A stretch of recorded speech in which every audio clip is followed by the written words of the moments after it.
ठीक है, आरंभ करते हैं।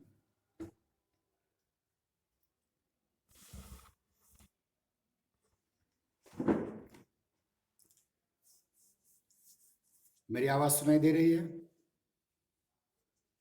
धनश्री, जानराव जी, अवंती, आवाज सुनाई दे रही है? हाँ सर।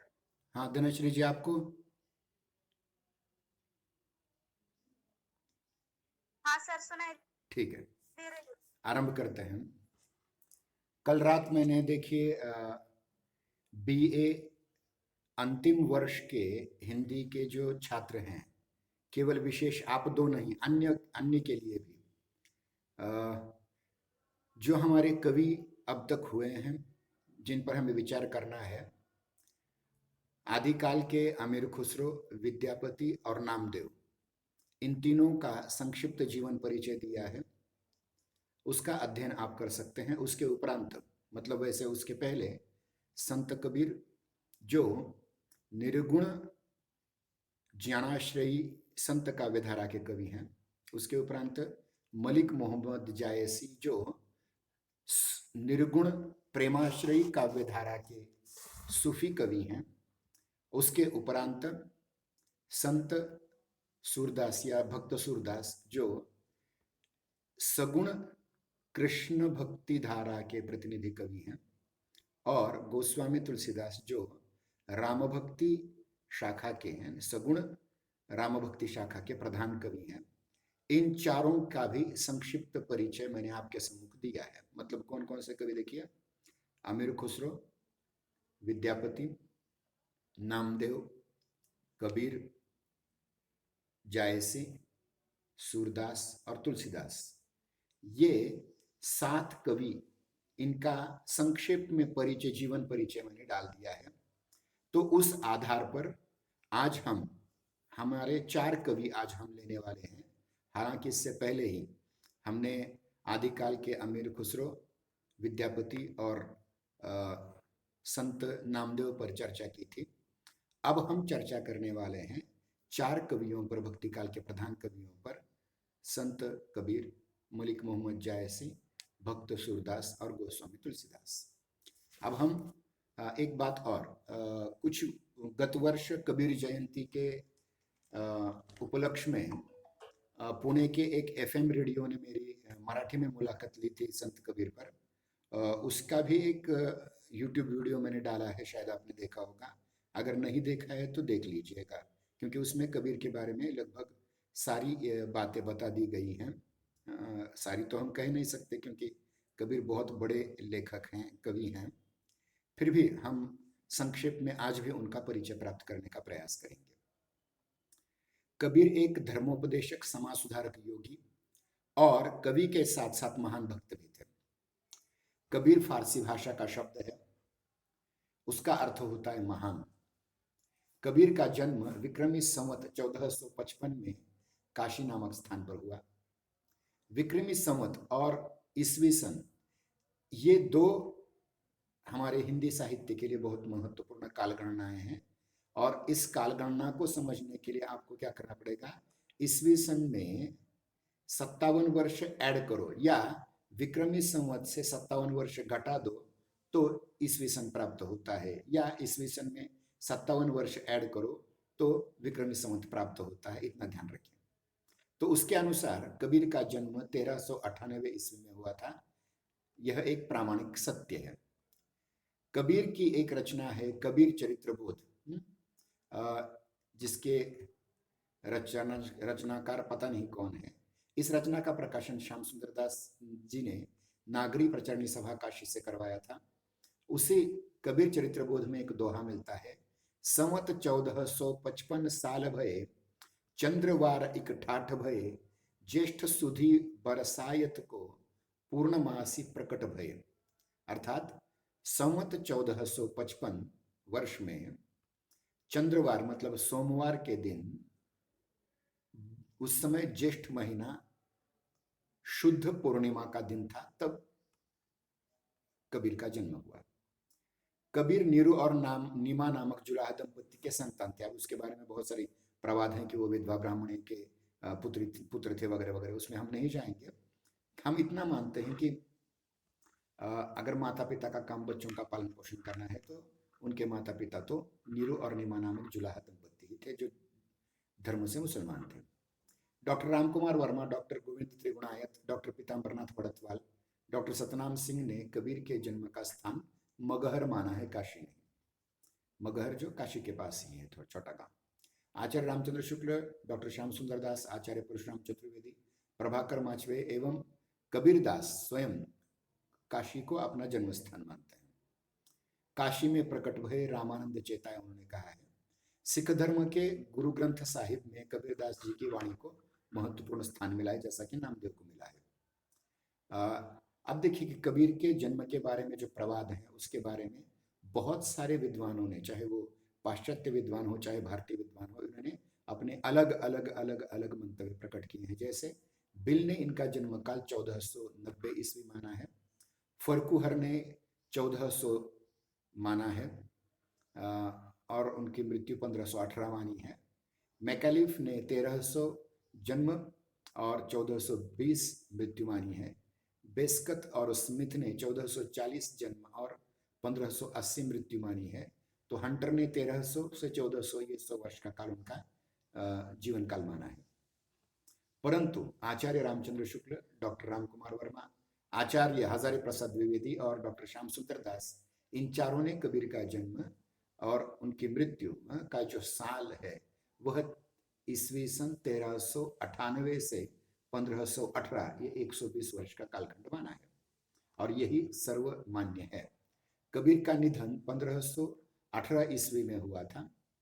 भक्तमाल की टीका में देखिए, नाभाव दास की भक्तमाल का मैंने बहुत बार उल्लेख किया है, उसमें एक पद मिलता है जो नाभादास के द्वारा रचित है।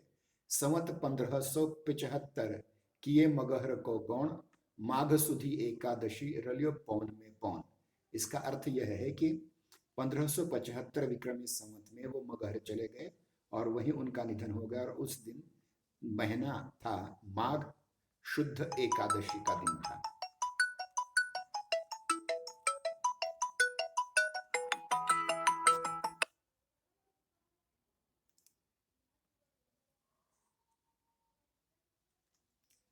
माघ शुद्ध एकादशी का वह दिन था।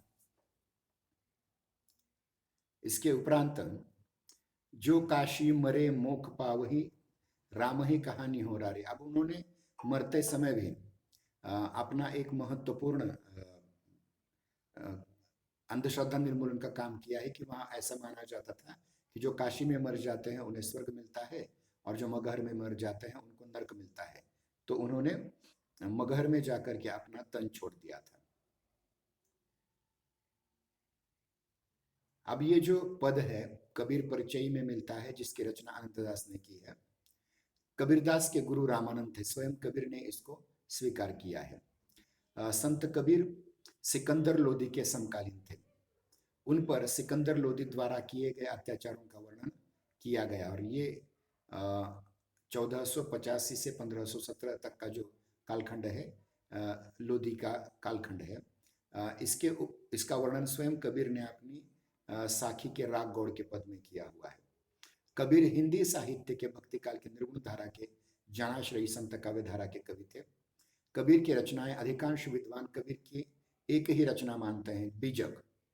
कबीर बीजक जो है उनके शिष्य धर्मदास ने उसका संकलन किया था, क्योंकि कबीर ने कभी हाथ में लेखनी नहीं ली, स्याही को कभी स्पर्श नहीं किया, कागज को कभी स्पर्श नहीं किया। तो मूलतः कबीर ने जो बोला, कबीर ने जो कहा, उसका संकलन करने का काम धर्मदास ने किया हुआ है, उनके शिष्य ने।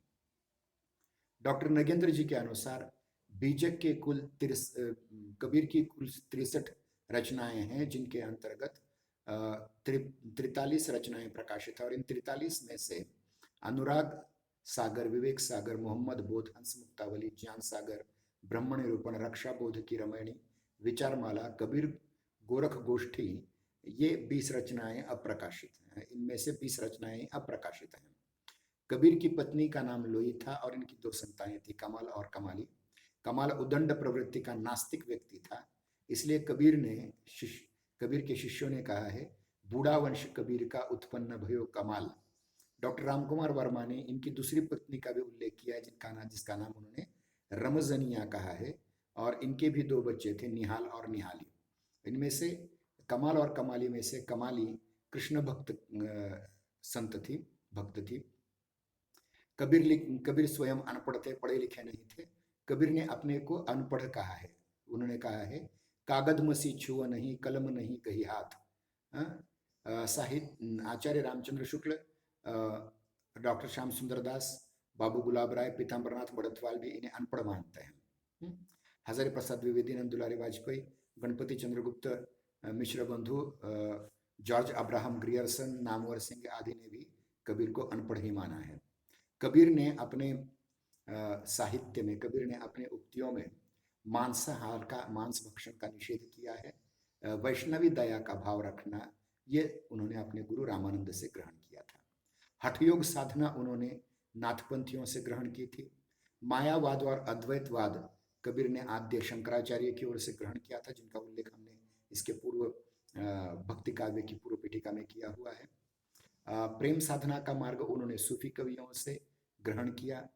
मूर्ति पूजा, तीर्थस्थान का विरोध करना उन्होंने शरीयत कानून से ग्रहण किया है। ज्ञान की बातें और ज्ञान मार्ग हिंदू धर्म शास्त्रों से, और जितने भी उस समय आचार्य थे, हुए थे, शंकराचार्य, रामानुजाचार्य, रामानंदाचार्य, इनके माध्यम से ग्रहण किए हैं। अब उन्होंने 3 प्रकार का काव्य लिखा है। पहला लिखा है मतलब रचा है, लिखा उनके शिष्य धर्मदास ने है, साखी, सबद और रमैणी। साखी यह एक तद्भव शब्द है जिसका मूल रूप साक्षी है, जिसका अर्थ होता है प्रत्यक्ष, मतलब आमने सामने बैठ करके साक्षी, साक्षीदार होना या एक दूसरे का गवाह रहना, आमने सामने प्रत्यक्ष रूप में बैठना, अर्थात ईश्वर के साथ साक्षात उनका जो संवाद होता था वही। साक्षी के या साखी के 59 भाग हैं, जिनमें पहले भाग का नाम गुरुदेव को अंग है और अंतिम का नाम है अबिढ़ को अंग, और इस बीच में बहुत सारे बिरह को अंग, परिचय को अंग वगैरह वगैरह बहुत सारे भाग साखियों के हैं। शब्द या शब्द, इसके ये जो अब देखिए साखी में जिस छंद का उपयोग किया है उस छंद का नाम है दोहा, और शब्द या शब्द इसमें गेय पद हैं, सूरदास की तरह गेय पद हैं। इसके भी 23 भाग हैं। इसमें उपदेशात्मकता के स्थान प्रभाव की प्रधानता कही है, और इसमें योग साधना और कीर्तन संबंधी बातें हैं, और इसकी भाषा ब्रज या पूर्वी बोली है, अवधि जैसी। रमैणी यह उनके काव्य का तीसरा भाग है, जिसको हम शुद्ध रूप में रामायणी कह सकते हैं। इसमें चौपाई छंद है, जैसे बाद में जाकर के तुलसीदास ने प्रयुक्त किया, और ये इसके भी 47 भाग हैं। इसमें कबीर के दार्शनिक विचार हैं, जिसमें आत्मा, परमात्मा, मोह, माया, परब्रह्म इत्यादि की बातें हैं। कबीर एकेश्वरवादी थे, कबीर एक ही परमात्मा को मानते थे, और उनके एक पद में एकेश्वरवाद का समर्थन है, जिसको हम इस्लामी भाषा में तौहीद कहते हैं। उन्होंने कहा, भाई रे दो ही जगदीश कहाँ ते आया, अरे ईश्वर तो एक ही है, दो कहाँ से आए।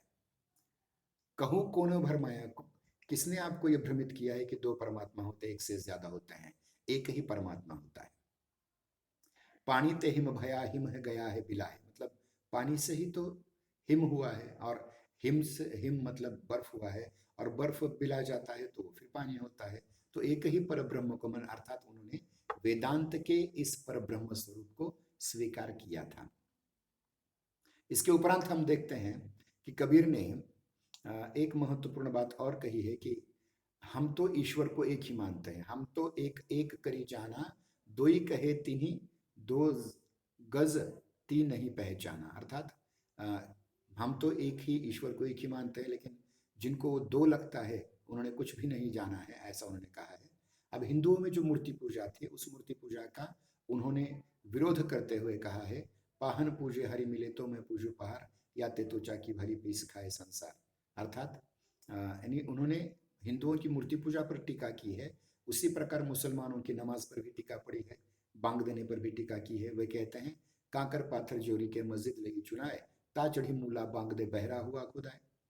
अब देखिए कि आद्य शंकराचार्य का जो अद्वैतवाद है, वेदांत की जो व्याख्या उन्होंने अद्वैतवादी की है व्याख्या, उसका प्रभाव कबीर पर बहुत दिखाई पड़ता है। वे कहते हैं जल में कुंभ कुंभ में जल है बाहर भीतरी पानी, फूटा जल कुंभ कुंभ ही फूटा कुंभ जल जल ही समाना यह तत्व कहो ज्ञानी। अर्थात एक घड़े में पानी है, मिट्टी के घड़े में पानी है और पानी भर दिया और वो नदी में छोड़ दिया, थोड़ी देर के बाद वो मिट्टी गल गई, कुंभ फूट गया, तो कुंभ में जो पानी था वो नदी के पानी में मिल गया। इस प्रकार से कुंभ मतलब ये शरीर है हमारा, और हम में जो परमात्मा तत्व है वही हमारी मृत्यु के बाद, इस शरीर के नष्ट होने के बाद परमात्म तत्व को में पूर्णतः मिल जाता है, और यही सबसे बड़ा अद्वैतवादी तत्व है, ऐसा उन्होंने कहा है। कबीर अत्यंत विरह व्याकुल भक्त थे। उन्होंने कहा है आखड़ियां ही झाई पड़ी पंथ निहारी निहारी, जिभड़ियां छाला पड़या नाम पुकारी पुकारी या राम पुकारी पुकारी। अर्थात मेरी आंखें राह देख देख करके, परमात्मा की राह देख देख करके आंखों में झाई पड़ गई हैं, आंखों में पर्दे आ गए हैं, और जीभ में भी छाले पड़ गए हैं, क्योंकि मैंने हमेशा राम राम राम राम राम राम राम राम नाम पुकारा है।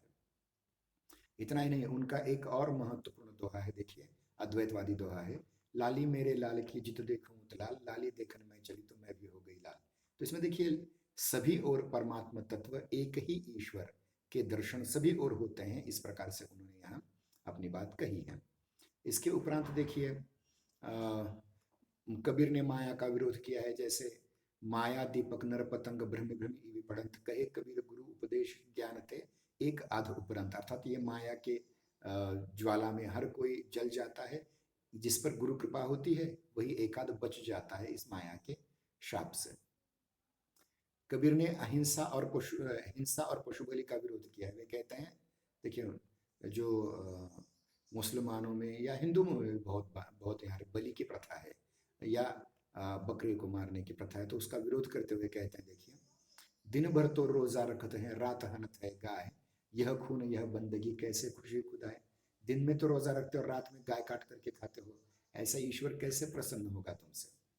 इतना ही नहीं, वो तो आगे कहते हैं जे बकरी पात खाते है ताही काढ़ी खाल, जे नर बकरी खाते हैं तिनके कौन हवाल। अर्थात जो बकरी केवल पत्तियां सब्जी फल फूल खाती हैं, वो भी उसे भी खाल निकाल करके उसको दंड दिया जाता है। अब जो बकरी खाते हैं उनको क्या दंड देता होगा परमात्मा, वो खुद जाने।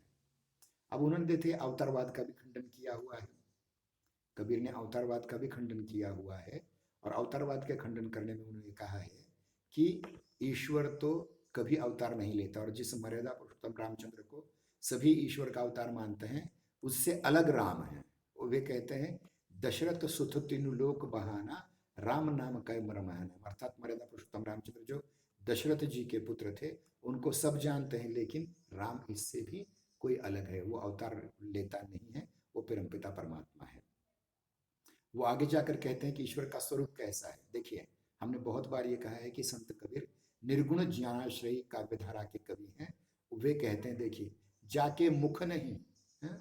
माया नहीं, नहीं रूप को रूप, पुहुप बासते पातरा, ऐसा तत्व अनुप। अर्थात जिसका कोई मुख नहीं, माथा नहीं है, माया नहीं, माथा नहीं है, कोई रूप नहीं है, वो कुरूप भी नहीं है, पुहुप वासते मतलब पुष्प की गंध से, वास मतलब गंध मराठी में कहते हैं, पुहुप वासते पात्रा मतलब उससे भी वो पतला है,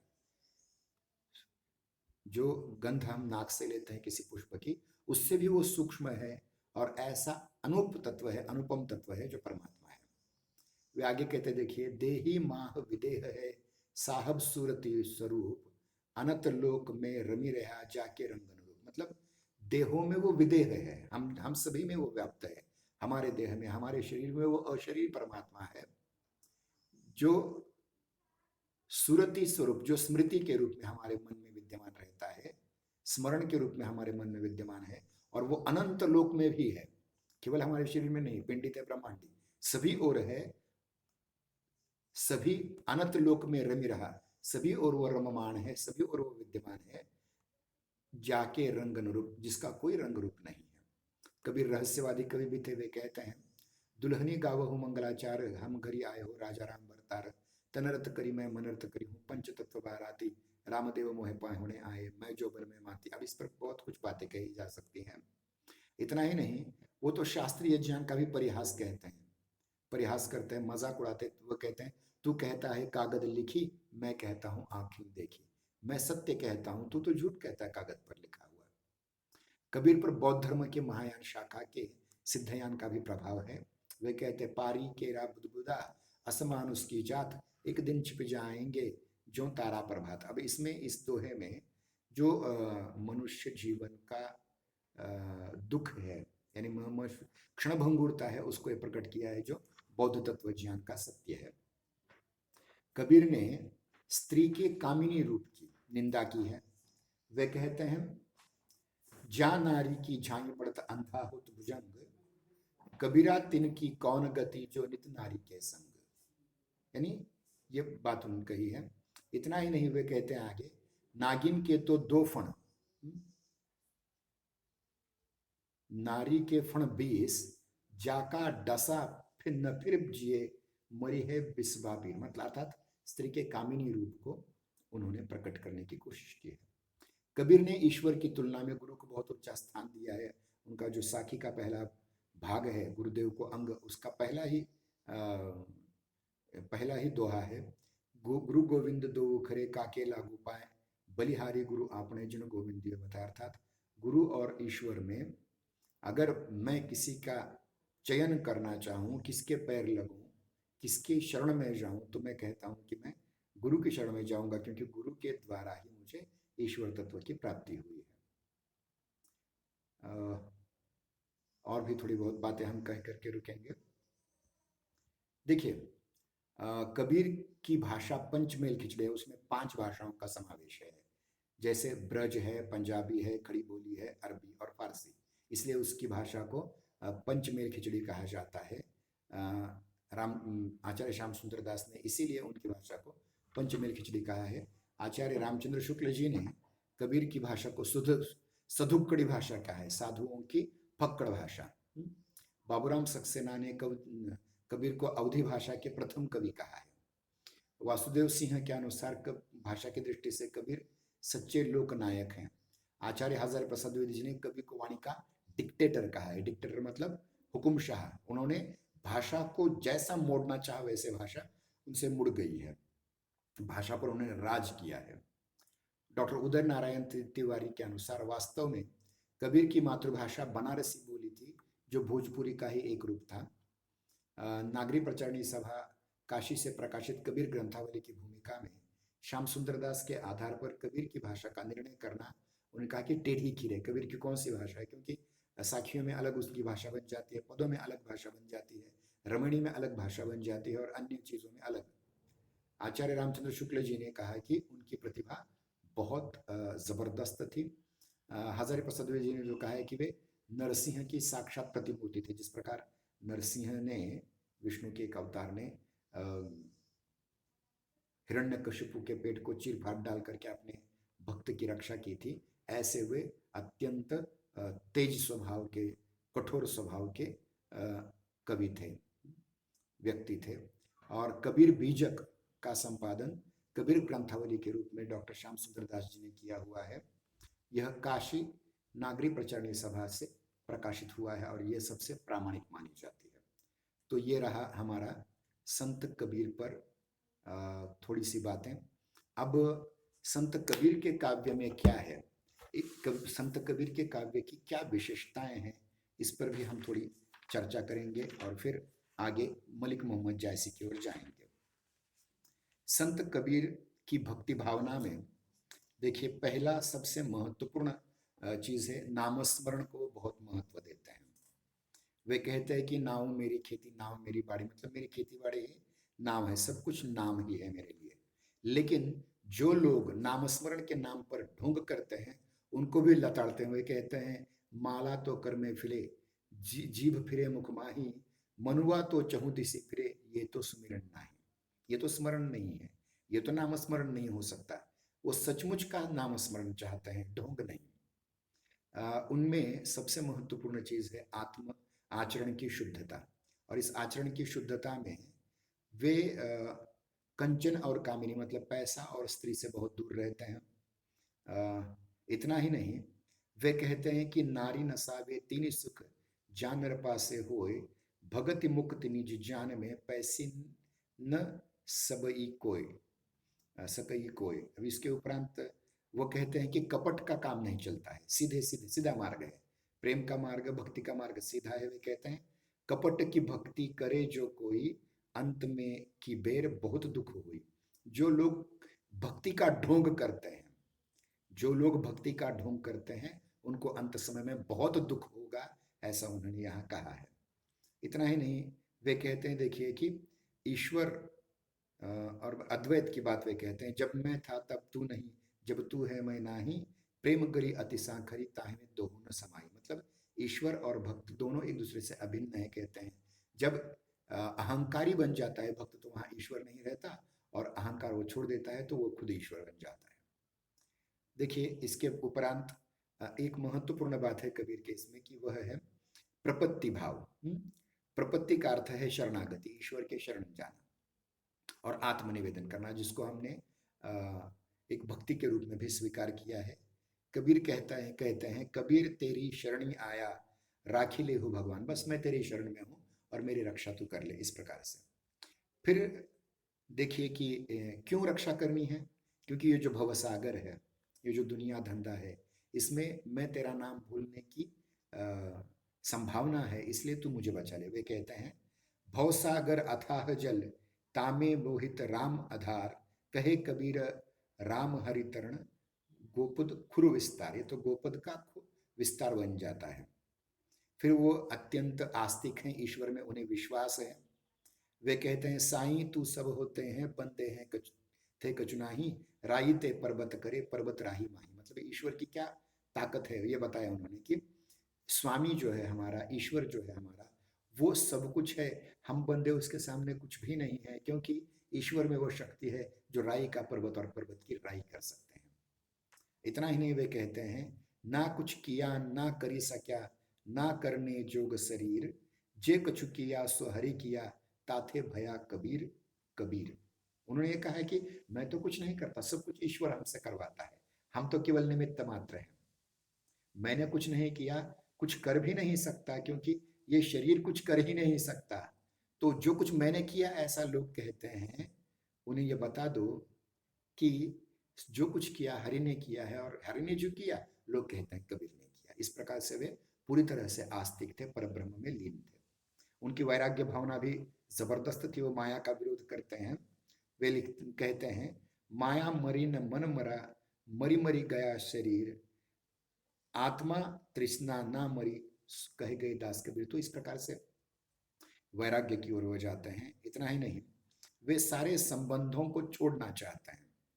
काकी माता पिता कछु, काको कौन पुरुष की जोई, घट फूटे कोई बात न पूछे, काढ़ू काढ़ू हुई हुई। अर्थात किसकी माँ, किसके पिता, किसकी पत्नी, किसका पति, कुछ नहीं होते। मनुष्य के मरने के बाद कोई, मतलब ये घट फूटने के बाद, मनुष्य की मृत्यु के बाद घर से निकालो निकालो कहते, कोई किसी का नहीं होता। इस प्रकार का उनका वैराग्य भाव है। माधुर्य भाव की भक्ति है, वो परमपिता परमात्मा को अपना पति और स्वयं को उनकी पत्नी या उनकी प्रेमिका मानते हैं, प्रेमी प्रेमिका संबंध मानते हैं। हरि मेरा पिव, हरि मेरा पिव, हरि बिन रह सके न मेरा जीवन। और जो मैंने इसके पहले भी कहा था दुल्हनी गाओ मंगलाचार्य, इसमें देखिए विवाह का वर्णन किया, और वो कहते हैं कि मैं दुल्हन हूँ और दूल्हा परमात्मा है, जिसके साथ मैं सप्तपदी ले रही हूँ, मेरा विवाह उसके साथ हो रहा है, वगैरह वगैरह। फिर उसके उपरांत देखते हैं कि दास्य भाव की भी भक्ति उनमें मिलती है। दास्य भाव की भक्ति में वो खुद को ईश्वर का गुलाम मानते हैं। वे कहते हैं मैं गुलाम मोहि बेची गोसाई, हे गोसाई, हे ईश्वर, तू मुझे बेच दे, तू चाहे जो कर ले। उस समय की दास प्रथा के अनुसार गुलामों की, दासों की खरीद फरोख्त होती थी, इसका उल्लेख उन्होंने किया है। वह कहते हैं जो सुख प्रभु गोविंद की सेवा, सो सुख राजन लहियो। अर्थात जो ईश्वर की सेवा में सुख है, वो राज्य, त्रैलोक्य का राज्य मिलने पर भी नहीं है। दास कबीर भजी सारंग पानी, लेहु अभय पद मांगो दान। मतलब शारंग पाणी, अर्थात विष्णु का एक नाम है शारंग पाणी, क्योंकि उनके हाथ में जो धनुष होता है उसका नाम है शारंग। शारंग पाणी अर्थात पाणी मतलब हाथ, हाथ में जो उनका मैं भजन कर रहा हूँ और मुझे अभय पद दो, ऐसा उनका मानना है, कहना है। इतना ही नहीं, कबीर में नवधा भक्ति, भक्ति के 9 प्रकार मिलते हैं। जो इसके उपरांत पहले मैंने नारद भक्ति सूत्र का एक श्लोक आपसे कहा था बहुत पहले, 5-6 पीरियड तासिकाओं पहले ये बताया था आपको कि हमारी भक्ति परंपरा में नारद परम भक्त माने जाते हैं और उन्होंने जो भक्ति के 9 प्रकार कहे हैं वे हैं श्रवणम कीर्तनम स्मरणम विष्णु पाद सेवनम अर्चनम वंदनम सख्यम दास्यम आत्मनिवेदनम। और ये सभी प्रकार की भक्ति, चाहे वो नाम स्मरण की भक्ति हो, चाहे पाद सेवन की भक्ति हो, अर्चन की हो, वंदन की हो, दास्य की हो, आत्मनिवेदन की हो, ये सारी भक्तियां जिसे प्रपत्ति भाव कहा जाता है, वो सब कुछ यहाँ मिलता है।